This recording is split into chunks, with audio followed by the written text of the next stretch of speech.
If you read our newsletter issue from Friday, then you are aware that Tucker Carlson has officially been ousted by President Trump from the MAGA movement. In a turn of events, Tucker has vocally and prevalently spoken out against America's intervention in Iran, now experiencing blowback by none other than the commander-in-chief himself. Actually, the president went on to attack Tucker's intelligence, saying that MAGA is America first, and Tucker's not really smart enough to understand that. But even after having his intellect levels attacked, Tucker Carlson refused to attack Trump in the same way, instead saying he will continue to love the president unconditionally. I mean, this isn't the first time this has happened. As we said Friday, Marjorie Taylor Greene fell to the same fate months ago when she, like many others, questioned and criticized the administration's handling of the Epstein files, which was atrocious. A campaign centered on transparency and avoiding conflict was what people voted on. Let me just say this. This is not by any means an attack on President Trump at all. But I think we seriously need to come to terms with the obvious scenario playing out before us.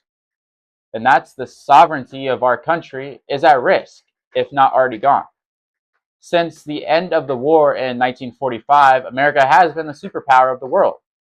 So what is it when a client state has the power to control and puppeteer the strings of most of the lawmakers and representatives? And if this doesn't concern you, it should, because not only is it important to know what's happening, but also to know the truth. And that's the fact that this is Israel's war. Anti-Semite, sorry, really doesn't work anymore. America must know that this is our biggest allies' war, and it's even been said. Well, first of all, we've gotten like 5 different stories, which is blatantly purposeful and to add more confusion. Meanwhile, propaganda is spewed left and right by the media corporations.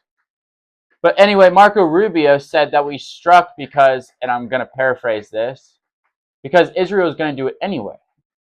Now, the next day, he denied ever saying such a thing, which proves the point even more, that Israel's pulling the strings. So here's what's going to happen if this continues. 1, all of our real Middle Eastern allies will turn from us and look somewhere else. Can you really blame them?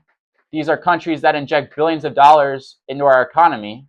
Kuwait, Qatar, UAE, the Saudis, all of which were abandoned by the US following the strikes on Iran. Between the energy and geopolitical issues, we have seriously jeopardized ourselves.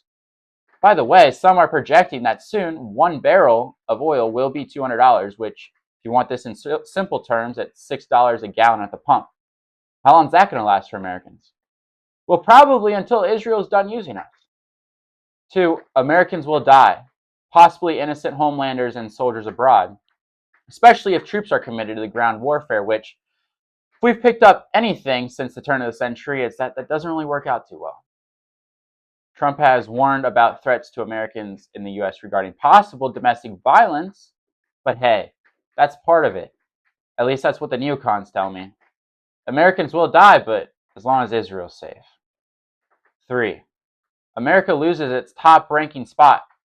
It was just said a day ago that Russia's providing Iran with information and intelligence. And can you really blame them? They're doing what's best for their country, which is what we should be doing. One thing that people don't want to admit is that our position in the world is already teetering. China's soaring. That should have been one of the main focuses. You know they love to see what's happening right now. This is going to weaken the United States like no other. Everyone knows America does not have the resources to last in this conflict. China knows it. Russia knows it. Now Iran does too. All they have to do is hunker down and survive. Our artillery production has already been cut, and that's a public source if you wanted to look it up. All these people that think this could ever be a fast, quick, and easy out are really mistaken. The best thing for the president to do now is pull out of Iran and the surrounding areas, declare victory. It's not too late, but unfortunately, I don't see that happening. The last point, number 4, is that the refugee crisis that will ensue.